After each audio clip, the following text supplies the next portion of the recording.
Hello everyone, welcome to new informative video. आज के video में बात होगी बीए हिंदी ऑनर्स का दिल्ली यूनिवर्सिटी का 4th ईयर का सिलेबस क्या रहने वाला है। क्योंकि एनईपी 2020 के अकॉर्डिंग फर्स्ट टाइम ऐसा है जब 4th ईयर इंट्रोड्यूस हो रही है। तो 4th ईयर इंट्रोड्यूस हो रही है तो उसका सिलेबस भी एकदम से नया होगा और उसका जो स्ट्रक्चर होगा, पेपर्स का पैटर्न होगा, वो सब कुछ ही एकदम से नया होने वाला है। तो वो सारी चीज़ें आपको शुरू से पता हो ताकि आप भविष्य में बेहतर तैयारी कर पाएँ। इसके लिए आपके लिए ये वीडियो देखना काफ़ी महत्वपूर्ण हो जाता है। ये वीडियो आपके कहने पर बनाया जा रहा है।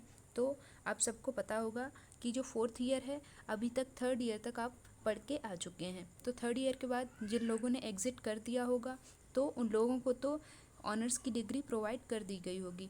अभी अगर 4th ईयर के लिए जो लोग कंटिन्यू करने वाले हैं तो वो कर सकते हैं। ये कम्प्लीटली आपकी चॉइस पे डिपेंड करता है। तो 4th ईयर में आप अभी तक 3rd ईयर में 6th सेमेस्टर तक कंप्लीट करके आए हैं, तो 4th ईयर में ऑब्वियस है उसके आगे के ही सेमेस्टर्स पढ़ाए जाएंगे, यानी आगे के ही सेमेस्टर्स होंगे। तो 4th ईयर में आपका सेमेस्टर 7 एंड सेमेस्टर 8 रहने वाला है, क्योंकि अभी तक आप 6 सेमेस्टर तक पढ़ के आ चुके हैं। तो सेमेस्टर 7 और सेमेस्टर 8 दोनों का ही सिलेबस डिफरेंट होगा, बट दोनों का पैटर्न सेम होगा, यानी कि दोनों का स्ट्रक्चर सेम होगा, जो कि मैं अभी आपको डिटेल में बता दूंगी। तो सबसे पहले अब मैं बात करती हूँ इसका स्ट्रक्चर क्या रहने वाला है। तो सबसे पहले तो आप ये स्क्रीनशॉट देखिए। तो यहाँ पे आप देख सकते हैं सिंपली कि आपको या तो ऑप्शंस रहेंगे। सबसे पहला जो पेपर आपको पढ़ना है, जिसका पढ़ना कंपलसरी है, वो है डीएससी, यानी कि डिसिप्लिन स्पेसिफिक कोर्स। डीएससी 19 आपको पढ़ना होगा। उसके बाद में आपको जो पढ़ना होगा वो होगा 3 डीएससी पेपर्स पढ़ने होंगे, डिसिप्लिन स्पेसिफिक इलेक्टिव पेपर्स। वो कम्प्लीटली आपकी चॉइस होगी कि कौन से पेपर्स आप ऑप्ट कर रहे हैं। तो एक तो डीएससी का पेपर और 3 पेपर्स होंगे डीएसई के। और अगर आप डीएसई तीनों नहीं पढ़ना चाह रहे हैं तो आप 2 डीएसई पढ़ सकते हैं और एक जीई का पेपर पढ़ सकते हैं। और अगर आप 2 डीएसई नहीं पढ़ना चाह रहे हैं तो आपके चॉइस होगी, आप सिंगल डीएसई पढ़िए और साथ में 2 जीई पढ़िए। तो ये आपका पैटर्न यानी स्ट्रक्चर रहने वाला है, जो कि आप स्क्रीन पे देख भी सकते हैं। बाकी मैं आपको एक बार लिख के और बता दे रही हूँ कि इसका स्ट्रक्चर क्या रहने वाला है। तो अभी तक मैंने बताया कि आप एक तो पेपर आपको पढ़ना कंपलसरी है, वो होगा डीएससी 19, क्योंकि अभी तक डीएससी 18 आप पढ़ चुके हैं। आपके ये पेपर्स का नाम होता है दिल्ली यूनिवर्सिटी में, ये सब आपको पता ही होगा। उसके बाद में ये पेपर पढ़ना कंपलसरी है। इसके बाद में आपको कौन कौन से पेपर्स पढ़ने हैं, क्योंकि अभी तक आपने सेक पढ़ा था, वैक पढ़ा था, एईसी पढ़ा था और जनरल इलेक्टिव भी पढ़ा था और डीएसई भी पढ़ा था। तो अब आपके पेपर्स कितने होंगे? तो सबसे पहला पेपर आपका डीएससी 19 हो गया। इसके बाद में आपको 3 डीएसई पढ़ने होगी। ये कम्प्लीटली आपकी चॉइस होगी कि आप कौन से इलेक्टिव पेपर्स ऑप्ट करने वाले हैं। तो अगर आप इस तरह से लेंगे तो यहाँ पे आप देख सकते हैं आपका एक पेपर तो मेन पेपर होगा, कोर पेपर, उसके बाद में आपके 3 डीएसईज होंगे। और अगर आपको तीनों यानी 3 पेपर्स डीएसई नहीं लेने हैं तो आप 2 डीएसई ले सकते हैं और साथ में आप एक जीई ले सकते हैं। अब जीई भी कम्प्लीटली आपकी चॉइस होगी। अगर आप अभी तक जो जीई पढ़ते आ रहे हैं उसी को कंटिन्यू करना है तो उसको कंटिन्यू कर सकते हैं, क्योंकि अगर आप 7th सेमेस्टर तक उसको कंटिन्यू करेंगे, फर्स्ट से सेमेस्टर 7 तक अगर आप सेम जीई कंटिन्यू करते हुए आए हैं तो उसमें आपको माइनर डिग्री मिल जाएगी, क्योंकि यही रूल है दिल्ली यूनिवर्सिटी का और एनईपी 2020 का। इसके बाद में अगर आपको ये वाले यानी सेकंड ऑप्शन के साथ में भी नहीं जाना है तो आप इस ऑप्शन के साथ में भी जा सकते हैं। आप एक डीएससी पढ़ सकते हैं और साथ में आप 2 जीई पेपर्स यानी जर्नल इलेक्टिव पेपर्स पढ़ सकते हैं। तो ये आपका स्ट्रक्चर रहने वाला है। यही स्ट्रक्चर आपका 7th सेमेस्टर में फॉलो होगा और यही स्ट्रक्चर आपका 8th सेमेस्टर में फॉलो होगा। तो इस तरह से आप इसको सिंपली और ईजिली समझ गए होंगे, क्योंकि मैंने बहुत ही ईजी वे में आपको समझाया है। तो ये आपका स्ट्रक्चर रहेगा। अब मैं आपको पेपर का सिलेबस दिखा रही हूँ। तो डीएससी 19 का सिलेबस होगा, वो तो एक सिंगल पेपर ही है, वो मैं आपको दिखाऊंगी। उसके बाद जो इलेक्टिव पेपर्स हैं यानी कि डिसिप्लिन स्पेसिफिक इलेक्टिव पेपर्स हैं, इनका मतलब ऑब्वियस है इसमें चॉइस होगी। तो जितने भी पेपर्स आपको सेमेस्टर 7 में पढ़ाए जा सकते हैं वो कम्प्लीटली आपकी चॉइस होगी। अगर जितने ज़्यादा लोग एक पेपर ऑप्ट करेंगे, ऑब्वियस है यही रूल होता है डीयू का, तो वही पेपर यानी वही ऑप्शन खोला जाता है। तो इस तरह से आप इसको समझ सकते हैं। तो मैं सारे डीएससी यानी कि इलेक्टिव पेपर्स जितने भी हैं उन सबका सिलेबस आपको दिखाऊंगी, और एक सिंगल डीएससी 19 पेपर होगा, इसका भी सिलेबस मैं आपको अब दिखाने वाली हूँ। डिटेल में मैं एनालिसिस करते हुए चलूँगी तो आपको कोई इशू नहीं होगा। तो यहाँ पे सबसे ऊपर लिखा हुआ आप देख पा रहे होंगे राष्ट्रीय शिक्षा नीति 2020, यानी कि ये अपडेटेड सिलेबस है। इससे पहले ये कभी सिलेबस इंट्रोड्यूस हुआ ही नहीं। तो यहाँ पे आप स्क्रीन पे देख भी सकते हैं। सबसे पहले मैं आपको पेपर्स दिखा दे रही हूँ, जो कि मैंने अभी आपको पैटर्न समझा ही दिया है। तो यहाँ पे एक पेपर है डीएससी 19, जो कि आपको सेमेस्टर 7 में पढ़ना होगा, जिसका नाम भी यहाँ पे लिख दिया गया है, हिंदी एवं अन्य भारतीय भाषाएँ। इसके बाद में सेकेंड ऑप्शन यानी कि सेकेंड सीरियल नंबर में डीएससी पेपर्स दे रखे हैं, जिसमें इलेक्टिव पेपर्स हैं तो इसमें चॉइस भी होगी, मैंने आपको बताया। कबीरदास, तुलसीदास, भारतेंदु हरिश्चंद्र, जयशंकर प्रसाद, महादेवी वर्मा और सच्चिदानंद हीरानंद बादशाहन अज्ञे, इन सभी का अलग अलग सेपरेट पेपर होगा। तो इसका सिलेबस मैं अब आपको दिखा रही हूँ। सबसे पहले मैं आपको सिलेबस दिखा रही हूँ डीएससी 19 का। तो सबसे पहले तो आप डीएससी 19 का सिलेबस देखिए, हिंदी एवं अन्य भारतीय भाषाएं इस पेपर का नाम होने वाला है। तो अब मैं आपको इसकी यूनिट 1 का सिलेबस दिखा रही हूँ। तो इसकी यूनिट 1 आप देख सकते हैं स्क्रीन पे लिखा हुआ है। यूनिट 1 है भारत का भाषिक परिदृश्य, जिसके अंतर्गत आपको 4 सब टॉपिक्स पढ़ाए जाएंगे। भारत की भाषिक विविधता, भाषा परिवार एवं भारतीय भाषाएं, भारत की शास्त्रीय भाषाएं, आधुनिक भारतीय भाषाएं। इसके बाद में सेकेंड यूनिट का नाम है भारतीय भाषाओं का संवैधानिक परिप्रेक्ष्य। तो इसमें भी आपको कुछ एक टॉपिक्स हैं जो पढ़ने होंगे, और आप स्क्रीन पे देख भी पा रहे होंगे आपके कुछ टॉपिक्स ऐसे हैं जो आप ऑलरेडी पढ़ चुके होंगे। तो यही चीज़ें हैं जो आपको विस्तार से अब पढ़ाई जाएंगी। ऐसा ही होता है जब आप एमए के लिए जाते हैं, मास्टर्स के लिए, एमए हिंदी के लिए। जैसे आप कुछ चीज़ें ऐसी हैं, जैसे भारतीय काव्यशास्त्र आप पढ़ चुके हैं, और हिंदी साहित्य का इतिहास, काल विभाजन, नामकरण, ये सारी चीज़ें आप बीए के लेवल पे पढ़ चुके हैं। लेकिन मास्टर्स के लेवल पे आपको ये चीज़ें पुनः पढ़ाई जाती हैं, और उनका पढ़ाए जाने का उद्देश्य ये होता है ताकि आप चीज़ों को और बेहतर ढंग से और गहराई से और तथ्यों के साथ में जान पाएँ। तो यहाँ पे भी कुछ चीज़ें आपको रिपीट होते हुए नज़र आएंगी। अब मैं बढ़ रही हूँ थर्ड यूनिट की ओर। तो थर्ड यूनिट है देवनागरी लिपि एवं भारतीय भाषाएं, जिसके अंतर्गत आपको 4 सब टॉपिक्स पढ़ने होंगे। पहला है भाषा एवं लिपि का अंतर संबंध, दूसरा है प्रमुख भारतीय भाषाएं एवं उनकी लिपि, तीसरा है देवनागरी लिपि एवं विभिन्न भारतीय भाषाएं, और चौथा है लिपि रहित भारतीय भाषाओं का संदर्भ एवं लिपि निर्माण।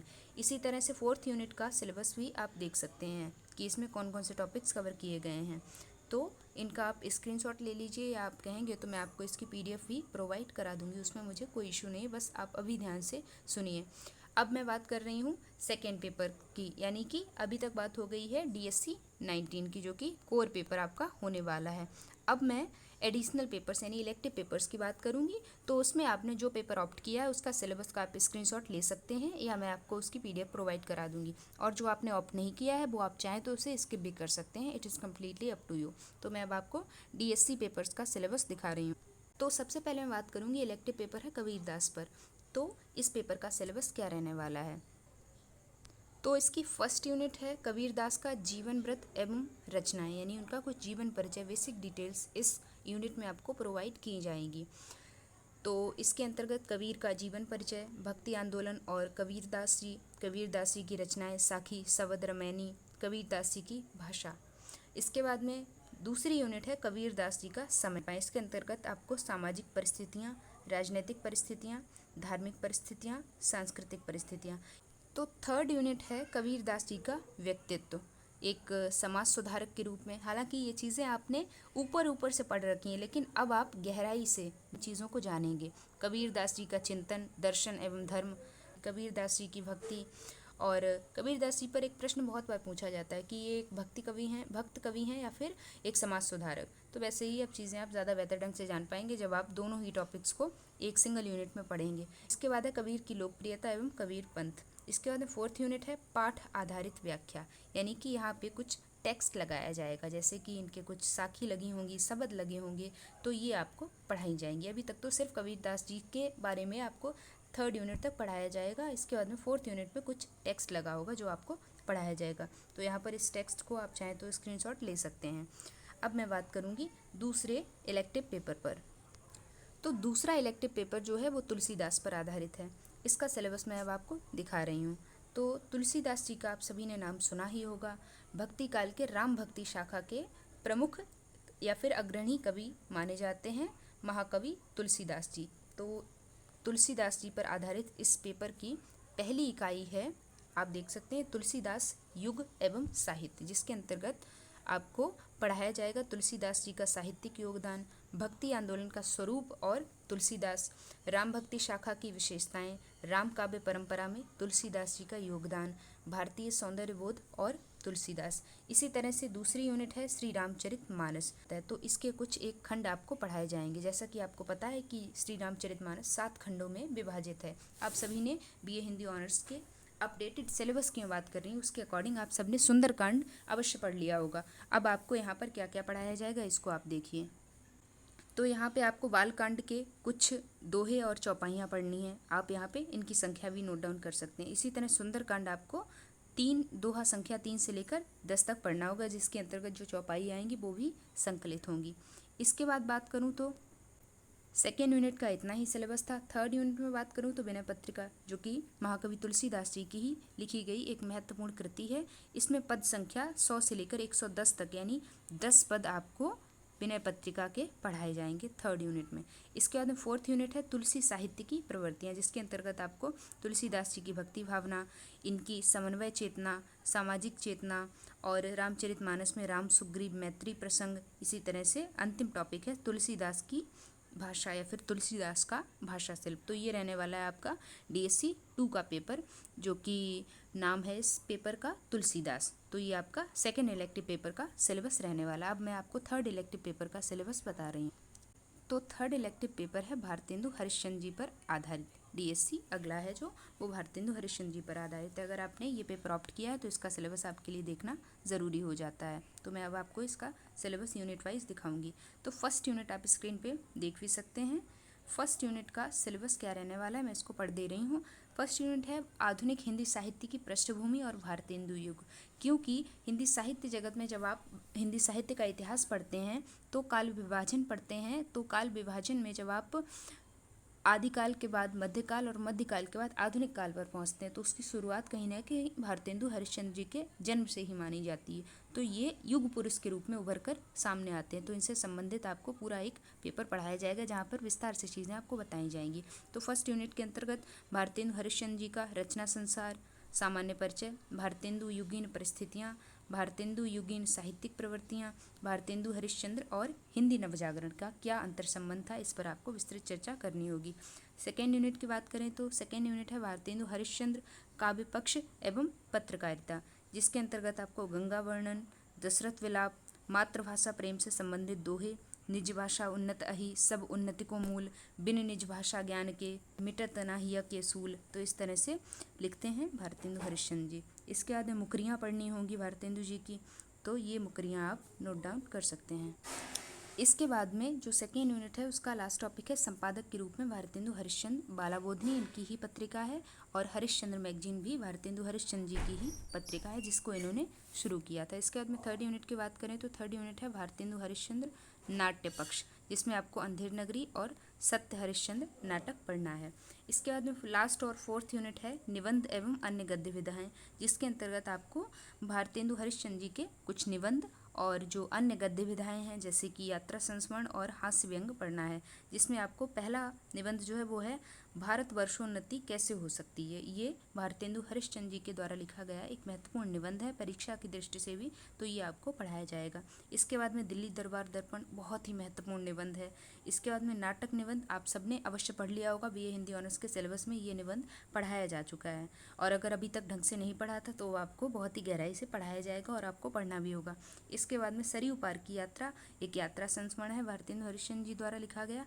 इसके बाद में फोर्थ यूनिट का अंतिम टॉपिक है स्वर्ग में विचार सभा का अधिवेशन, जो कि हास्य व्यंग है भारतेंदु हरिश्चंद्र जी द्वारा लिखा गया।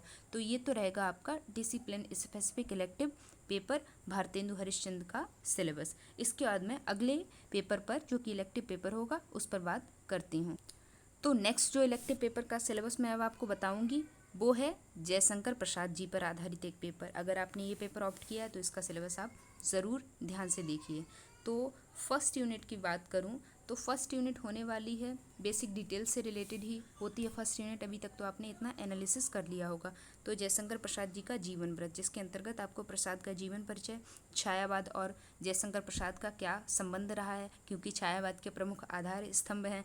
ब्रह्मा का स्थान इन्हें दिया जाता है, जैसे प्रसाद पंत निराला और महादेवी वर्मा हैं तो उन्हें ब्रह्मा विष्णु महेश और दुर्गा कहा जाता है। उसी तरह से आप देख सकते हैं कि प्रसाद का स्थान जो है ब्रह्मा के स्थान पर, मतलब ब्रह्मा उन्हें कहा जाता है हिंदी साहित्य जगत का। बाकी तीसरा जो टॉपिक है जयशंकर प्रसाद की राष्ट्रीय सांस्कृतिक चेतना। इसके बाद में सेकेंड यूनिट है प्रसाद जी के काव्य पक्ष से संबंधित, जिसके अंतर्गत आपको प्रसाद जी की काव्य यात्रा पढ़नी है और अरिवरुणा की शांत कछार पढ़नी है। ये रचनाएं हैं। फर्स्ट यूनिट में सामान्य परिचय है, ये मैं मार्क कर दे रही हूँ। ये रचना है अरिवरुणा की शांत कछार। इसके बाद में पेशोला की प्रतिध्वनि भी एक कविता है प्रसाद की। इसके बाद में मुझको ना मिला रे कभी प्यार, ये भी प्रसाद की ही एक रचना है, यानी कि एक कविता है।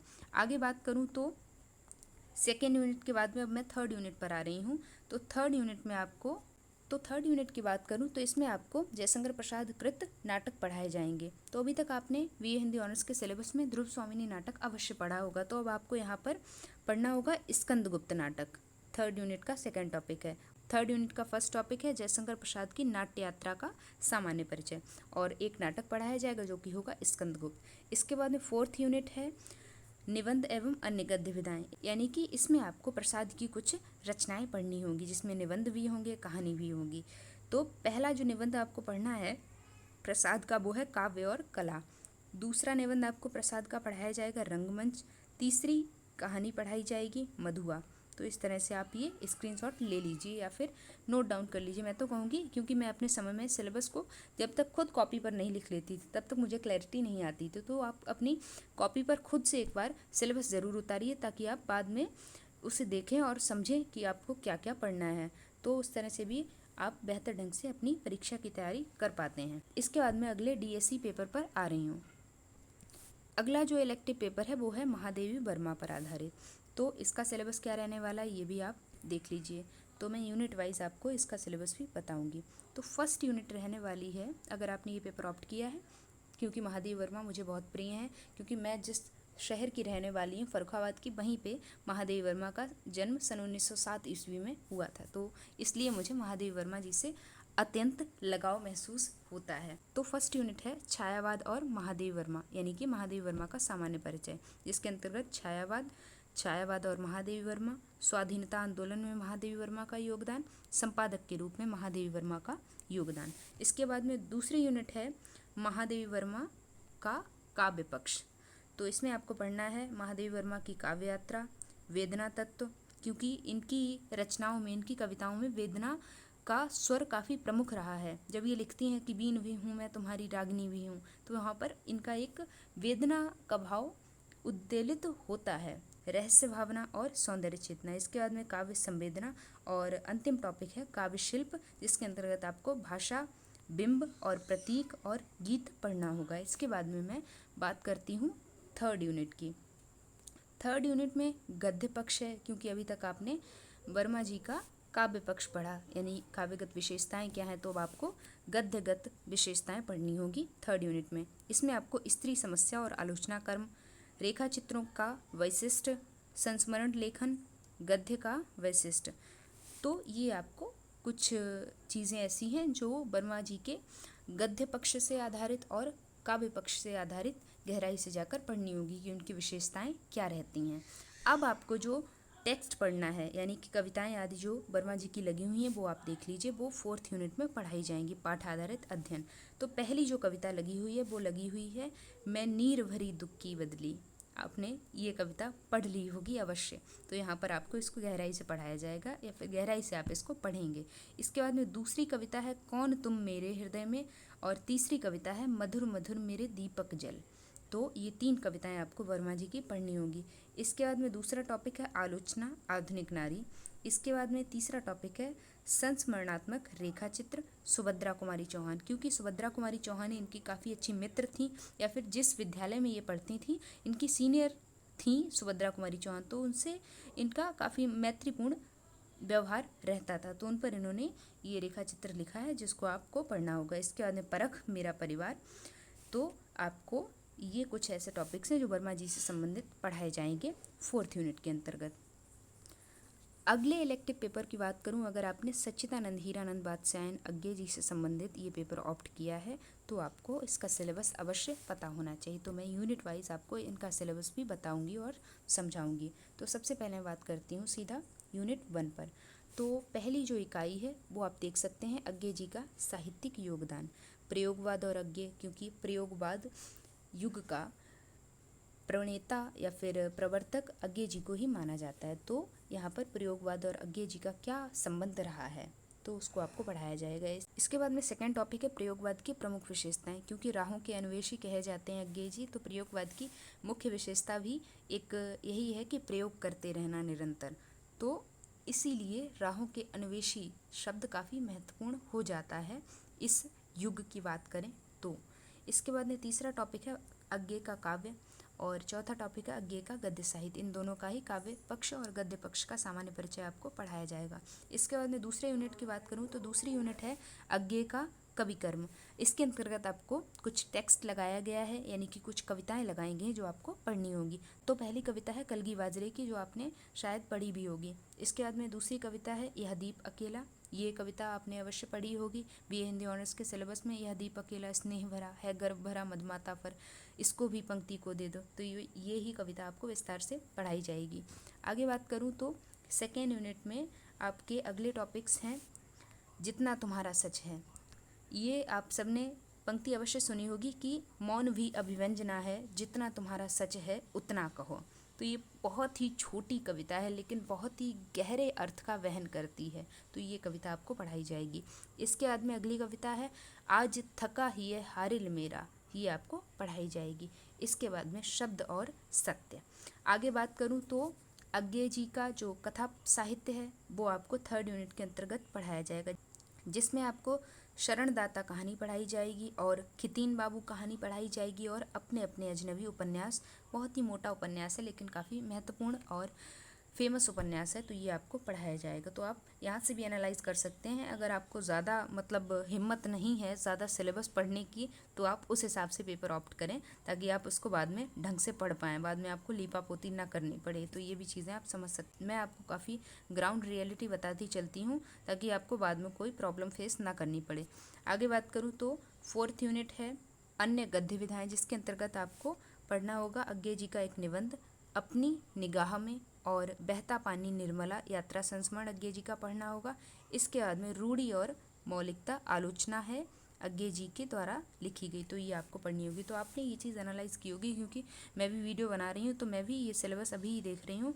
तो मैंने अभी जस्ट मुझे खुद ही महसूस हुआ वीडियो बनाते समय ही कि अज्ञे जी का जो पेपर है सच्चिदानंद हीरानंद वात्स्यायन अज्ञे का इलेक्टिव पेपर, इसका सिलेबस बाकियों की तुलना में काफ़ी हैवी है। तो आप सोच समझकर इनका सिलेबस लें। हालांकि अज्ञे को पढ़ना काफ़ी रुचिकर भी सिद्ध हो जाता है किसी किसी के लिए, जैसे कि मुझे काफ़ी पसंद है अज्ञे जी, तो मैं तो ये सिलेबस पढ़ सकती हूँ, लेकिन आप सोच समझकर ये पेपर ऑप्ट करें। बाकी आई होप आपके सारे डाउट्स क्लियर हो गए होंगे, और अगर आपको अभी भी कोई डाउट या क्वेरी है तो इसके लिए आप कमेंट करिए। हमेशा आपके लिए कमेंट सेक्शन ओपन रहता है और मैं रिप्लाई भी करती हूँ। और अगर पर्सनली मुझसे 1 to 1 कनेक्ट करना है, वहाँ पे डाउट्स पूछने हैं, कुछ सुझाव लेना चाहते हैं, तो उसके लिए आप मुझसे इंस्टाग्राम पे कांटेक्ट करिए, जिसकी लिंक आपको वीडियो के डिस्क्रिप्शन बॉक्स में मिल जाएगी। और अगर वीडियो आपको इन्फॉर्मेटिव लगते हैं और लगता है आपको यहाँ से जेन्युइन इन्फॉर्मेशन प्रोवाइड की जा रही है तो उसके लिए एक लाइक तो बनता है। बाकी अपने फ्रेंड्स के साथ में वीडियोस को शेयर करें, चैनल को सब्सक्राइब करें। Thanks for watching this video.